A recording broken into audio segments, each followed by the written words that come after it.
E nós vamos prosseguir hoje em Abacuque, agora vendo a quarta reflexão sobre esse pequeno livro profético do Antigo Testamento. Nós vimos na semana anterior como é que Abacuque abriu seu coração, como é que ele colocou a sua situação de necessidade, de sofrimento, de luta e de dor. E nós vamos hoje prosseguir refletindo sobre a frase mais importante e valiosa de Abacuque, que vai ter desdobramentos muito importantes no Novo Testamento, que é: o justo viverá pela fé, conforme nós vemos aí no título. Vamos nos lembrar como é que nós estamos estudando esse livro tão valioso, já que nosso enfoque nesses domingos é exatamente um aprofundamento num livro da palavra de Deus de uma maneira mais detalhada. Nós vamos ver agora, depois de Deus ter dado a primeira resposta para o questionamento de Abacuque. Você vai se lembrar, ele estava aborrecido com a injustiça e a maldade em Judá, e a resposta de Deus trouxe uma atitude em Abacuque ainda mais difícil, porque ele não aceitou aquela resposta, ela foi além daquilo que ele imaginava. A gente até brincou, com o título lá, dizendo que quando a coisa esquenta, Deus coloca mais pimenta. Abacuque então depois se torna o profeta inconformado, e ali nós vemos que Deus é questionado. Essa crise acentuada vem, e agora vem a segunda resposta de Deus. Como é que Deus vai responder depois de Abacuque ter ficado nessa situação de luta interna, de clamor? Vimos a importância de colocar o lamento, a dor, o questionamento diante de Deus, a importância disso, não só do ponto de vista da fé, como da organização do que acontece dentro do nosso coração. Então vamos lá para ver a resposta de Deus. Vamos ver qual é a palavra divina para o questionamento de Abacuque. Versículo 2 do capítulo 2 começa então dizendo o seguinte: Então o Senhor me respondeu: escreva claramente a visão em tábuas, para que se leia facilmente. Pois a visão aguarda um tempo designado. Ela fala do fim e não falhará. Ainda que demore, espere-a, porque ela certamente virá e não se atrasará. É muito interessante ver a maneira como a resposta divina chega. Quando nós escutamos no ambiente do Antigo Testamento, para quem conhecia as histórias lá atrás, ouvimos esta expressão: escreva a visão em tábuas. Imediatamente a gente vai lembrar de onde é que vem essa ideia. Escrever em tábuas significa que essa visão é para lá de importante. Segundo, que ela é tão importante que ela deve ser preservada. Não é apenas um oráculo que vai ser anunciado e depois a gente vai ouvir outra coisa. Não, é uma coisa que é lembrado com tanta importância quanto o momento mais importante da identidade do povo de Israel, que vai marcar a sua identidade quando é libertado do Egito, do poder do faraó, e encontra-se com Deus no Sinai, quando Deus faz aliança com esse povo, e eles então recebem a lei, e a lei é escrita por Deus nas tábuas que Moisés vai apresentar. Nós temos até a história das tábuas que são quebradas, depois elas são reescritas, e nesta hora todo mundo que escuta isso vai dizer: puxa, certamente aí vem coisa muito importante. Aliás, o pessoal até brinca dizendo que quem inventou esse negócio de outdoor foi o Abacuque. Escreve de uma maneira que se possa ler claramente. Uma versão antiga diz assim que escreva de um modo que possa ler quem passa correndo. Então o pessoal do marketing deve milhões e milhões de dólares pelos direitos autorais do Abacuque, e ele certamente deve estar organizando isso para resolver nas próximas semanas. Então a grande importância aparece dessa visão, que como nós vemos, e o texto vai dizer que essa visão aguarda um tempo designado. Ela fala do fim e não falhará. Claro que a primeira ideia que nós vamos encontrar aqui tem a ver com essa realidade do fim em relação à invasão dos babilônios em Judá, que nós estamos acompanhando até agora. Pode ser que ela demore, mas é bom esperar porque ela virá e não se atrasará. Então o que acontece? Qual era o grande drama de Abacuque? Qual era a sua dor e a sua pergunta, o seu questionamento diante de Deus? Como é que Deus deixava a sociedade de Judá ficar do jeito que ela ficou? E agora ia permitir, ou melhor, ia enviar os babilônios para trazer julgamentos sobre o povo de Judá. O que nós vamos descobrir é que Deus agora começa a responder de maneira mais direta, clara e objetiva a Abacuque, dizendo o seguinte: olha, a visão tem um tempo certo, tem um tempo designado. Ela vai acontecer de um jeito que é do jeito de Deus. Você não pode, Abacuque, dar uma de secretária de Deus, querendo mexer na agenda dele. Esse negócio não vai funcionar. A visão aguarda um momento determinado, um momento designado. Ela aponta para o momento final, né? E esse conceito de que Deus intervém na história, coloca pontos finais em certos períodos, e depois ele vai colocar um ponto final, um ponto de desfecho mais adiante. E essa é a ideia que nós temos na Bíblia, inclusive, do ponto final da história humana, que está debaixo do poder e do domínio de Deus. O Deus soberano é Senhor da história, acontece tudo no tempo certo de Deus. É interessante, né, que às vezes a gente perde essa dimensão. Eu vejo algumas pessoas que por pouca coisa ficam desesperados, revelando mais ou menos que eles acham que eles são senhores da vida, né, senhores do mundo. Parece que vai acabar o mundo mês que vem, vai acabar o Brasil mês que vem, vai acabar a América do Sul mês que vem, vai acabar não sei o quê. Deus permanece o Senhor da história e nós não temos domínio e poder sobre essa situação. E o povo ficou desesperado, porque a grande crise que levou Abacuque a questionar Deus é dizer: escuta, Senhor, o senhor vê o que o senhor está fazendo? Primeiro, o senhor não cuida direito do seu povo. Olha a situação que Judá ficou. Agora vem esses babilônios. Esse pessoal vai invadir aqui, vai destruir a tua cidade, o teu lugar santo. Como é que pode uma coisa dessas? O senhor não pode morrer. Se eu fizer isso, o senhor está sendo derrotado. Isso não é possível. A resposta de Deus é: a visão está designada, definida, e ela vai acontecer no tempo certo. Deus é o Senhor da história. Ele é o Senhor soberano e tem poder sobre tudo. E aí vem o conteúdo da visão. E o que ele vai dizer? Vai surpreender a gente. Ele diz no verso 4, escreva. Este é o grande anúncio que todo mundo tem que ler, que é a resposta divina às perguntas do profeta. O ímpio está envaidecido, seus desejos não são bons. Quem é o ímpio? Aqui, seguramente são os babilônios, são os invasores. Abacuque tinha acabado de falar que como é que é essa história que o ímpio destrói o justo, aquele que é mais justo do que ele. Não faz sentido. Então ele está envaidecido, ele se sente poderoso, dono da situação. Os desejos deles são seguramente perversos, mas o justo viverá pela sua fidelidade. Fidelidade, palavra que nós conhecemos nas traduções geralmente por fé.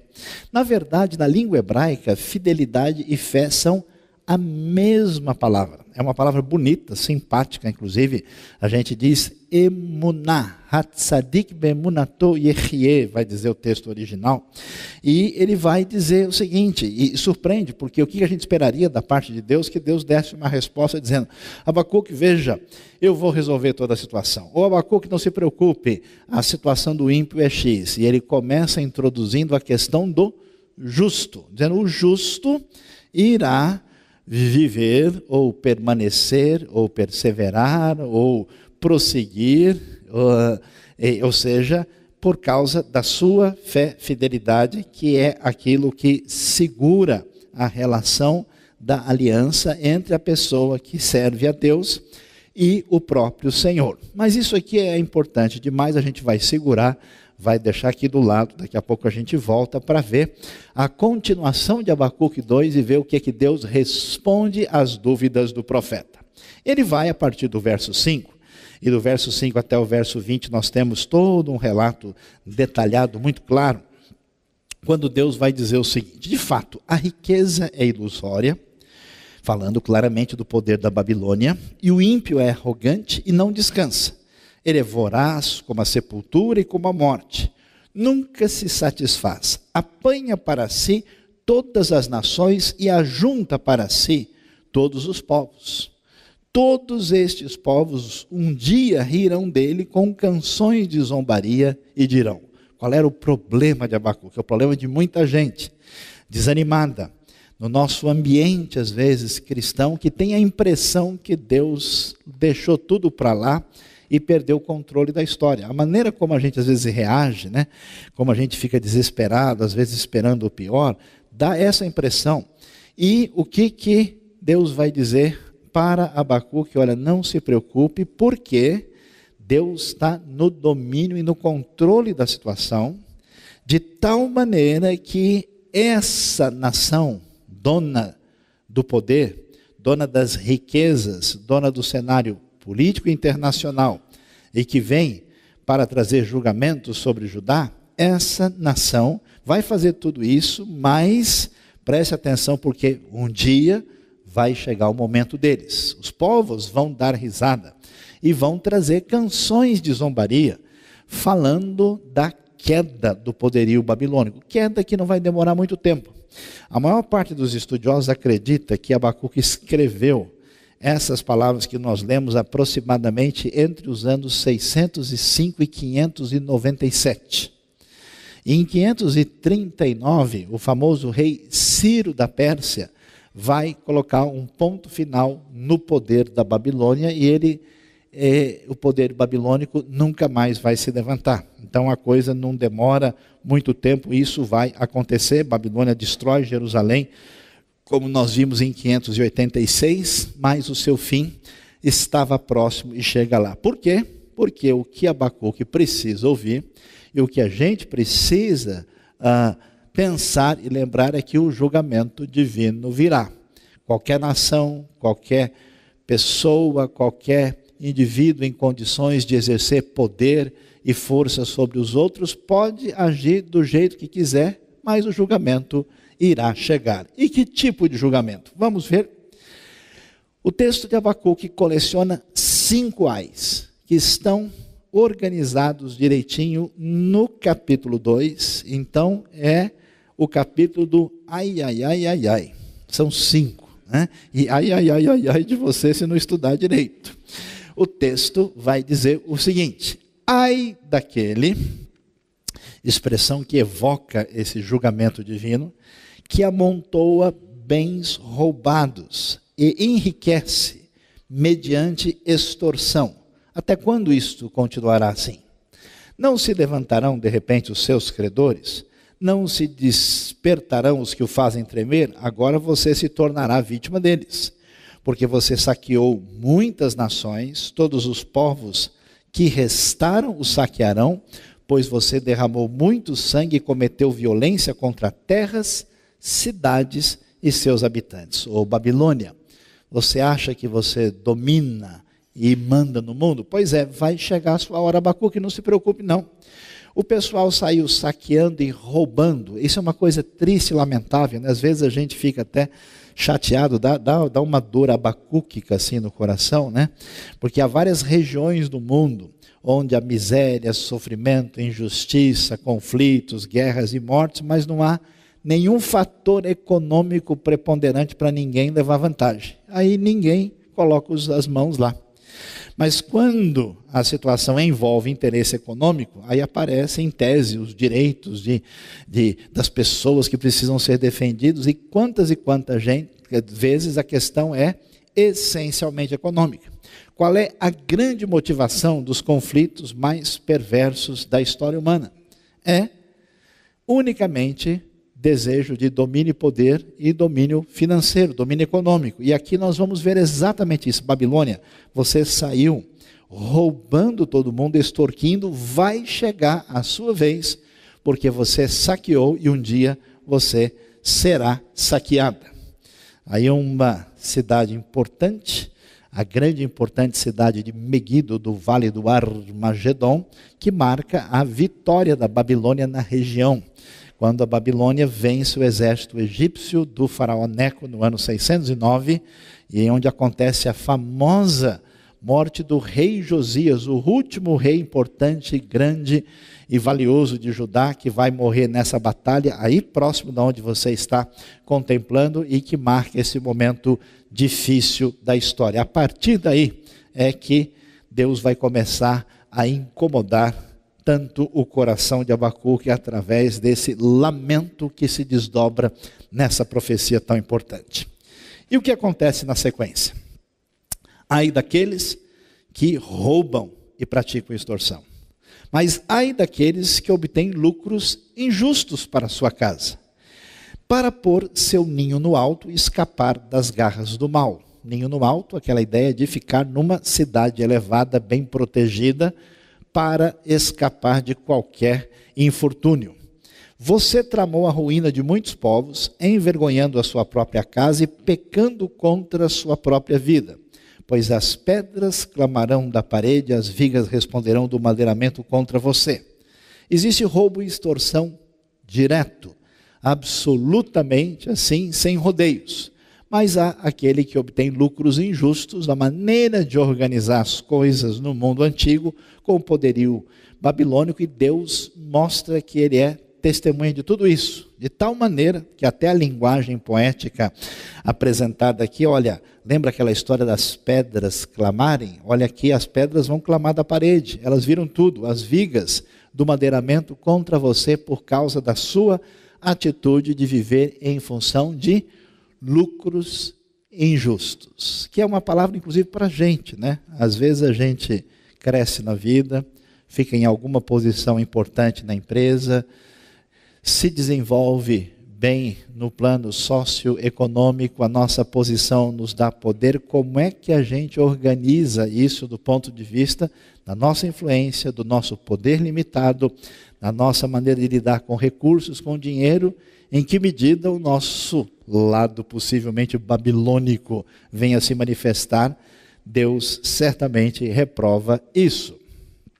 Portanto, essa postura tão marcada nesses conflitos antigos, aparecem aqui para a nossa reflexão. Mas vem o terceiro ai, que representa um momento ainda mais intenso da atitude dos babilônicos. Ai daquele que edifica uma cidade com sangue e a estabelece com crime. É impressionante como quantas pessoas, sendo dominadas pelo senso de poder e abolindo a sua ética, prosseguem num caminho de maldade até o ponto de fato, tirar da frente pessoas que venham, de alguma maneira, prejudicar o seu domínio e o seu poder. Aquele que edifica uma cidade com sangue a estabelece com crime. Acaso não vem dos senhores dos exércitos que o trabalho dos povos seja só para satisfazer o fogo e que as nações se afadiguem em vão? Mas a terra se encherá do conhecimento da glória do Senhor, como as águas enchem o mar. Interessante, porque quem viu o poder da Babilônia, quem viu a sua postura de quem não precisava prestar contas a ninguém, porque estava com seus exércitos triunfando em todo o mundo. Interessante, a gente tem pouco disso na experiência brasileira, mas conversar com pessoas que combateram em guerra real. A situação difícil de pessoas que chegaram numa situação e diante de si viram que não tinham qualquer referência de lei diante deles. Diante de uma situação de ocupação do lugar, eles, entre aspas, têm direito de fazer qualquer coisa. E o susto que essas pessoas tomam quando viram vários dos seus companheiros, amigos, soldados, fazerem coisas que eles jamais imaginariam que eles fariam, porque não havia qualquer elemento para impedir tal atitude. A grande verdade é que todo esse esforço, todo esse poder, toda essa construção gigantesca de força dos povos vai desaparecer, vai para o fogo. As nações vão fazer tudo isso, mas será em vão. E aí entra, né, esse elemento de força dizendo, quer saber de uma coisa? Agora vocês podem ver isso, vocês estão assustados, mas vai chegar um tempo que a terra se encherá do conhecimento da glória do Senhor, como as águas cobrem o mar. Cadê a Babilônia? A gente escuta em algumas aulas de história que você não vê a hora de tocar o sinal para ir para o intervalo. A gente vê algumas coisas em alguns museus. A gente talvez veja lá um documentário uma vez ou outra lá no History Channel. Mas a Babilônia é esquecida, a palavra de Deus permanece para sempre. Vocês estão estudando ela aqui hoje. Hoje, nesse dia de hoje, milhões de pessoas no mundo todo estão ouvindo sobre a palavra divina e a glória do Senhor, que encherá todo mundo. E é interessante que, apesar desse poderio, apesar dessa aparente força, o julgamento divino prevalece. E Abacuque diz, o texto de Abacuque diz, trazendo a resposta de Deus ao profeta, que estava tão desesperado, esperneando tanto, tão revoltado, dizendo, Abacuque, você achou mesmo que eu tinha esquecido da minha justiça, que eu não estou sabendo de nada, que eu vou ser derrotado pelo Marduque? Você realmente está pensando sobre isso? Deixa eu mostrar só um pouquinho da agenda do que vai acontecer com a perversa Babilônia. Ai daquele que dá bebida ao seu próximo, misturando-a com seu furor até que ele fique bêbado para lhe contemplar a nudez. Essa figura de alguém que vai se aproveitar de outra pessoa através de bebida e bebida forte. Aqui, isso é usado nessa linguagem para mostrar o poderio babilônico, e chega a hora que a Bíblia vai dizer, nas palavras do profeta, beba bastante vergonha em vez de glória. Sim, beba você também, exponha-se. Babilônia agora chegou a sua vez. Vamos ali que eu tenho um copo cheio para você. Vai chegar a sua hora. A taça da mão direita do Senhor é dada a você, muita vergonha cobrirá a sua glória. Preste bem atenção, é importante ler a Bíblia. E a nossa sociedade, especialmente pós-moderna, que não pensa mais em justiça no sentido pleno da palavra, não tem mais a capacidade de se revoltar, muitas vezes, com aquilo que precisa ser encarado. Quando você lê a Bíblia, isso é renovado, restaurado no seu coração, e sai desse mundo de marasmo onde não existe mais certo e errado, não existe referência alguma. Aqui a palavra é forte, a figura é muito nítida, e é interessante como é que ela aparece aqui, aparece com força. E veja que coisa assim surpreendente no texto. Quando a gente está pensando na Babilônia invadindo o Judá e acabando com o povo de Deus, a gente imagina, a questão é a seguinte: Deus tem aliança com Israel, os babilônios são perversos, gentios do mal, idólatras que vão ser julgados porque eles estão mexendo com o povo do Senhor.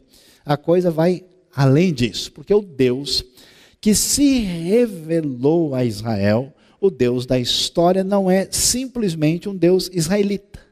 Não é um Deus que apenas está interessado em apoiar o seu próprio povo, como ele pudesse se restringir a um Deus nacional. Olha o que o texto diz: que a violência que você cometeu contra o Líbano, ou seja, a Babilônia, vocês fizeram o que fizeram contra o Líbano na sua invasão, eu também anotei tudo. Ou seja, nem envolve o povo de Israel. Está aqui os ímpios da Babilônia com o povo que estava no Líbano.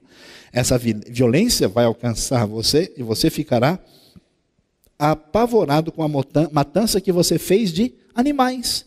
Tem até uma teologia ecológica em Abacuque 2. As coisas no pensamento bíblico estão interligadas. A gente aprendeu a pensar, a raciocinar de maneira muito individualista, né?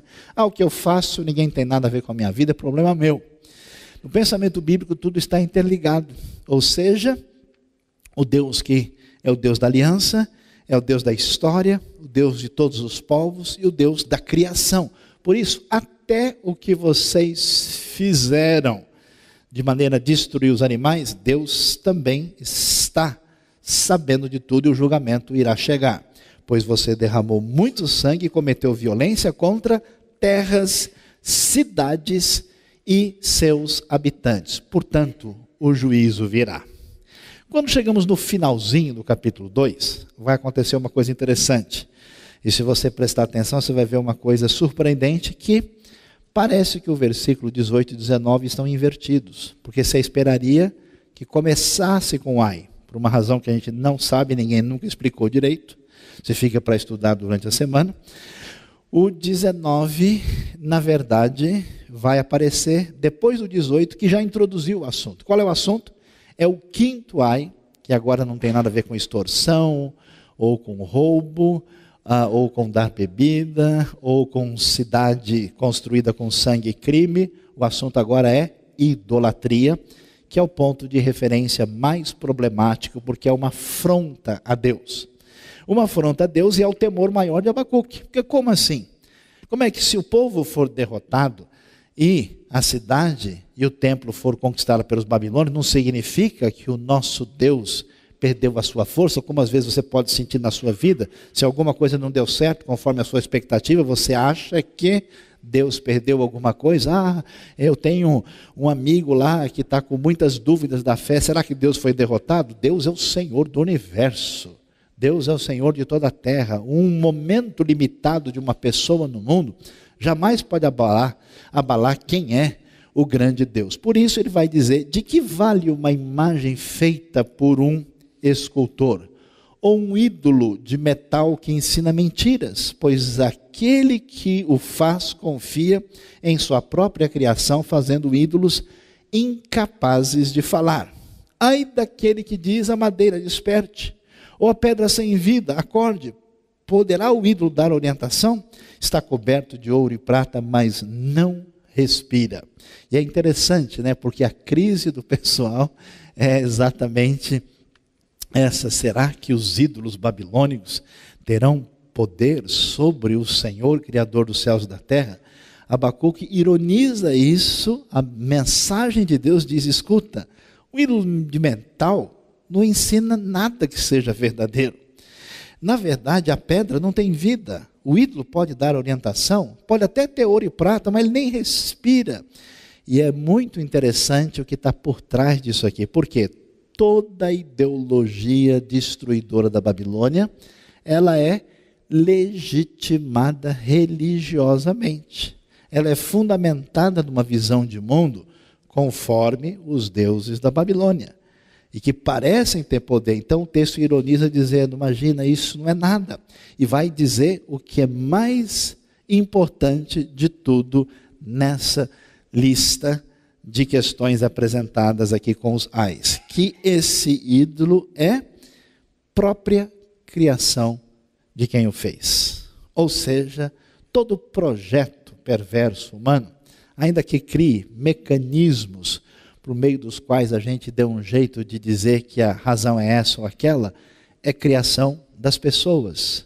Toda maldade babilônica é desejo do coração deles, e eles só criam toda a estrutura religiosa para fazer o que bem entendem. Aliás, esse é um negócio complicado, né? É uma coisa terrível. Quando a religião se afasta da verdade de Deus e cria mecanismos de fazer as coisas mais absurdas, aparentemente legitimadas de maneira totalmente indevida. Olha, tudo que está acontecendo, todo esse poder babilônico que está fundamentado nos seus ídolos, isso não passa de criação, de invenção da cabeça deles. Esses ídolos nem existem de verdade. E para fechar com chave de ouro, para fazer o contraponto, o Senhor, porém, está em seu santo templo, diante dele, inclusive a Babilônia, inclusive o rei da Babilônia, fique em silêncio toda a terra, porque ele é o Senhor. Então, Abacuque, está calminho agora? Agora estou. Estava nervoso? Vamos tomar um copo d'água, Abacuque? Você realmente achou que Deus tinha perdido o controle? Que ele foi pegar uma semana de férias lá no mar de Moscou, na Lua, né? Foi pegar uns dias lá, que ele estava meio cansado, meio estressado de cuidar do mundo, e aí ele não viu direito, os babilônios tomaram conta do lugar. Como é que você acha que as coisas aconteceram? A palavra divina traz a menção clara e definida de que toda maldade, opressão, pecado, perversidade será passível de julgamento e de juízo da parte de Deus. As coisas não são diferentes. A idolatria do passado parece com a idolatria de hoje, né? Não sei quem foi abençoado aí, né? Levante a mão no seu coração agora, né? O tipo de elemento que está por trás da vontade de destruir e explorar dos babilônios, do mundo antigo, é o mesmo que domina o coração de tantas pessoas que não percebem que estão construindo o seu próprio ídolo. Mas vamos voltar para o foco essencial e mais significativo de todo o capítulo que nós vimos lá no verso 4. O ímpio está envaidecido. Seus desejos não são bons. Os babilônios acham que eles têm todo o poder e força, mas eles só têm maldade no coração. Mas o justo viverá pela sua fidelidade. Fidelidade e fé, como é que é isso? Quando a gente fala em fé, a gente se perde um pouquinho, né? Porque muita gente pensa em fé como fé do coração. É a teologia preferida de pessoas aqui da igreja, a teologia do Roberto Carlos, né? A profecia, a teologia de são tantas emoções, né? E aí tem gente que fala, eu vejo pessoas que falam, nossa, eu fui na igreja ontem, nossa, eu senti uma fé, assim, como se fé pudesse se sentir, né? A fé é entendida no sentido emocional da palavra. Uma pessoa cheia de fé é uma pessoa que está sempre demonstrando intensamente, por meio de expressões emocionais, aquilo que vai no seu coração, na sua relação com Deus. Mas, sem dúvida, fé não se restringe a isso. Uma pessoa atingida pela graça de Deus, certamente vai ser tocada no coração, mas fé não é apenas sentimento. Sentimento é bastante limitado. E fé também não é a fé da razão, né? A gente vai ver que fé na Bíblia é fé concreta, é uma fé que envolve ação, é como acreditar numa jogada que aparece, por exemplo, no futebol. É interessante que, enquanto alguns acham que fé é coisa do coração, outros acham que fé é apenas coisa da razão. Então, por exemplo, a nossa tradição de influência europeia, americana, sempre enfatizou muito que um bom cristão é aquele que tem a sua ortodoxia de fé estabelecida. E como é que a gente sabe? A pessoa assina uma confissão de fé. É importante que a fé tenha desdobramentos no coração. Se a pessoa não sente nada em relação ao evangelho, tem alguma coisa errada. É importante que a gente tenha uma confissão de fé, que delimite o que é verdade e o que não é verdade, porque as coisas não podem se confundir. Mas, atenção, a coisa não fica restrita a isso. Isso é pouco, isso é limitado. A fé, ela envolve muito mais do que apenas concordar mentalmente com uma declaração propositiva de verdades. Até eu escrevi um artigo, vocês vão encontrar na internet, ou naquele livro que a gente escreveu recentemente. O título do artigo é provocativo, ele diz, será que o diabo também é evangélico? Porque se o diabo vier fazer a classe dos novos membros da IBNU e participar aqui, e ele receber a declaração de fé, eu acho que ele não tem problema nenhum. Diabo, você acredita que Deus existe? Ele vai assinar assim. Você acredita que você existe? Eu tenho certeza, ele vai escrever. Está melhor que muitos estudiosos liberais que estão em dúvida em relação a isso, né? O diabo não tem nenhuma dúvida que a Bíblia é a palavra de Deus. Ele é um tanto quanto ortodoxo em vários aspectos. Só que essa fé não pode fazer nenhuma diferença na sua vida. Ela não tem nenhuma apropriação. Por isso que a ideia da Bíblia de fé, ela se conecta diretamente com esse elemento de fidelidade, porque toda pessoa que crê, ela age em conformidade com isso. Então não é só emoção e razão, é entrega de vida. É muito mais do que isso. Jesus nunca chamou pessoas para serem admiradores intelectuais das suas palestras. Puxa, legal, né? Jesus não chamou pessoas para simplesmente chorarem emocionadas diante dos seus milagres e do que ele dizia. Ele chamou seguidores. Portanto, fé e fidelidade envolve a vida. E por que isso é tão importante? Quer ver uma coisa? Quem é que acredita na obra missionária?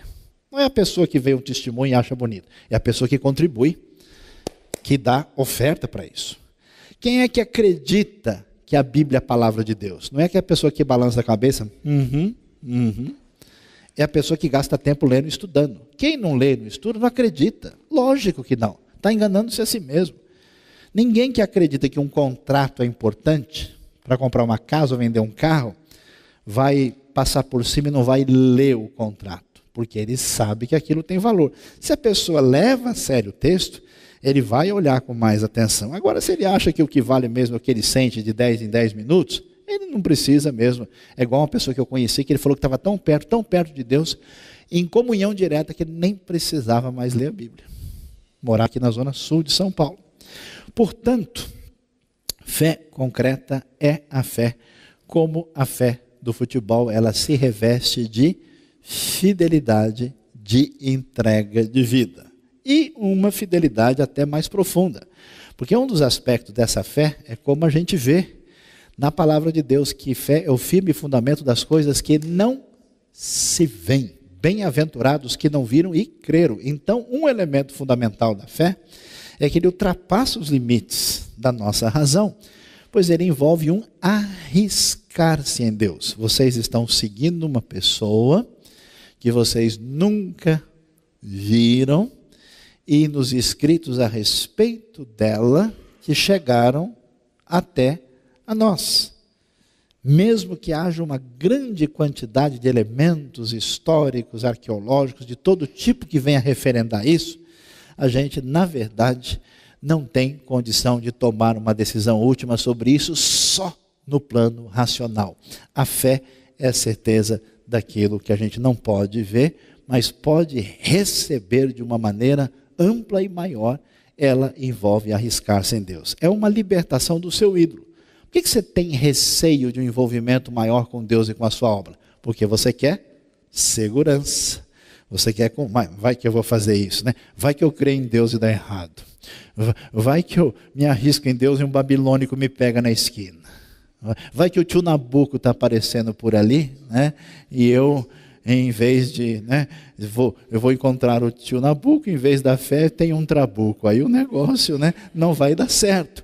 Então, fé envolve isso. É interessante como a gente vai ver que nesse aspecto de falar da fé, a resposta de Deus para os problemas que incomodavam Abacuque, de como é que Deus permitia injustiça no mundo, como é que Deus permitia um sofrimento que não poderia ser entendido com facilidade, como é que as coisas vão ser apresentadas. O ímpio é apenas descrito no texto com a sua alma orgulhosa e arrogante. Ele é visto na sua perversidade e essa descrição vai pesar sobre ele.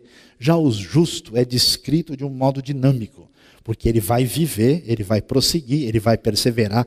Pode vir invasão, pode acabar tudo, pode destruir-se Judá, pode acabar o templo, a Babilônia vence a guerra, mas o justo prossegue adiante.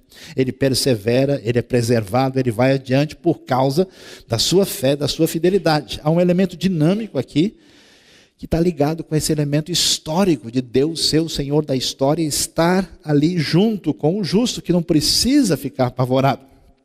O justo prossegue adiante, permanece. Como é que isso acontece? Pela fé e pela fidelidade. É tão interessante, tem uma história sobre esse texto que chama a atenção. O livro de Abacuque fala assim: o justo viverá pela sua fé, sua fidelidade. Uma tradução grega antiga mudou a coisa, porque o sua e o minha em hebraico são muito parecidos, e deixou o justo viverá pela minha fidelidade. O que levou muita gente a pensar o seguinte: o justo é seguro pela fidelidade de Deus.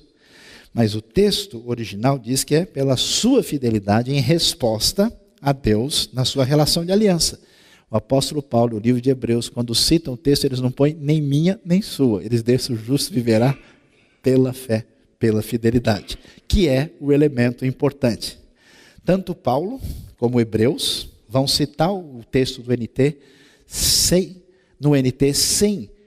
incluir ali o pronome. Qualquer que seja a opção, o justo viverá pela sua fidelidade a Deus ou pela fidelidade de Deus, são as duas opções. O que existe? A fé em ação, a fidelidade. O justo sobrevive, permanece pela sua fé e fidelidade. O termo emunar tem a ideia de se estar vivendo de modo fiel, firmado na rocha que é o Senhor. O termo tem a ver com a ordem justa do mundo que depende de Deus para manter-se em equilíbrio. Assim é necessário viver de forma a manter esse equilíbrio. Viver pela emunar é viver desse modo. Agora, a coisa mais interessante é que a gente lendo Abacuque, acompanhando a dor dele, gritando junto com ele, a gente esperaria o quê? Que Deus viria e falava, pessoal, preste atenção, agora chegou a hora da explicação para acalmar a tristeza do seu coração. Mas Deus não faz isso não. O que vai acontecer? Percebe-se aqui a outra faceta da resposta divina ao profeta. O justo que age com fidelidade. Qual é a resposta de Deus? Abacuque, uma explicação filosófica? Não. Abacuque, uma explicação teológica sobre a origem do sofrimento? Não. Qual é a resposta de Deus? O justo. Ou seja, qual é a maior prova do poder de Deus no mundo? São as pessoas que em sintonia com Deus confrontam a maldade no mundo. No mundo antigo, de algumas décadas atrás, muitas pessoas estavam esperando que você desse respostas muito racionais e quadradinhas sobre o Evangelho.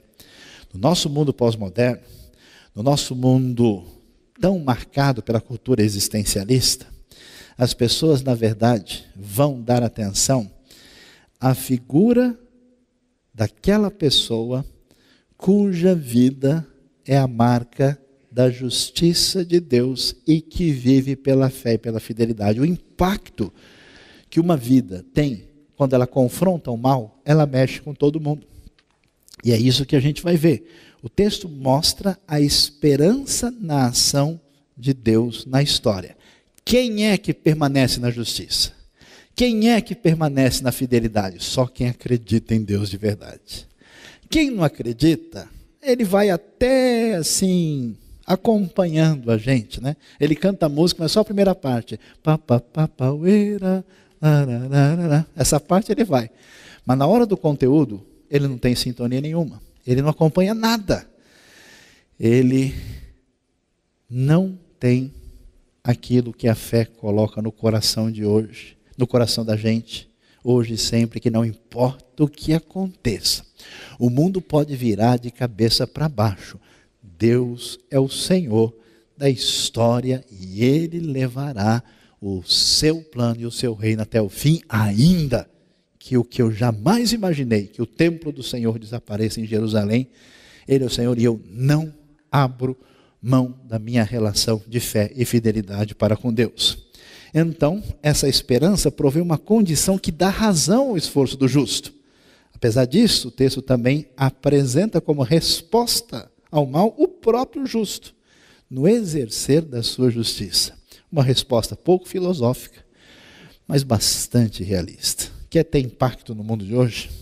Quer fazer diferença? Não precisa falar difícil. Tem meia dúzia de doidos assim, que começam a estudar e falar complicado. Estava ouvindo esses dias uma palestra especial do Dr. Ravi Zachariah sobre panteísmo, sobre politeísmo, sobre ateísmo e o teísmo com a sua perspectiva. Nossa, o homem é um doutor em Oxford, assim, que falou uma sumidade, um cristão indiano que argumenta como ninguém, em qualquer ambiente, a pessoa levanta e faz qualquer tipo de pergunta, as suas respostas são incríveis, são muito especiais, e ninguém precisa falar no mesmo tom do Ravi Zachariah. Mas uma coisa é certa, quando alguém, diante de toda a maldade do mundo, diante de toda espécie de perversidade, de todas as coisas desencontradas, mantém o seu coração alinhado com Deus e a sua vida está dedicada a fazer diferença com fé e fidelidade, ninguém segura. Deus leva o Abacuque a ficar sossegado. Eu nem vou contar para vocês porque não vale, né? Depois que Abacuque escuta isso, nossa, ele fica de um jeito que a gente precisa fazer um louvor especial para acompanhá-lo, porque o negócio é absolutamente impressionante. A vitória contra o mal depende, em parte, do justo. Sua vida é uma afronta ao mal. É solução para o problema do mal. Trata-se de um indicador claro da realidade divina em atuação, que provoca transformação no sentido contrário ao mal. À medida que a justiça é vivida, o mal perde espaço na realidade imediata. Portanto, a conclusão é que o problema do mal recebe mais resposta por meio da prática da justiça do que por meio de uma compreensão exaustiva e final da razão de sua existência. E para encerrar, talvez um dos exemplos mais incríveis da história foi o nosso amigo Noé. Noé creu em Deus. Noé, vai cair uma grande chuva, mas eu nunca vi chuva direito. Como assim vai cair uma grande chuva? Noé, está chateado, está desanimado? Alguém vai orar por você. Quem vai orar? Não tem ninguém. Não há nenhum outro justo sobre a terra que deu. Noé, chega aqui. Está desanimado hoje? Vamos sentar aqui um do lado do outro. Não que do lado do outro. Ele tem que mal segurar a família dele. Noé, está todo mundo rindo da sua cara. Diz que você é maluco. Noé creu e foi fiel à instrução de Deus quando ninguém poderia prosseguir. Como é que você conduz a sua vida? Quais são os seus planos? Como é que mexe o seu coração? Como é que você estrutura o seu pensamento, o seu jeito de ser? Como é que é a sua caminhada no cotidiano? O justo viverá pela fé e pela sua fidelidade. Deus abençoe a nossa vida. Deus abençoe o nosso coração nesta noite. Amém.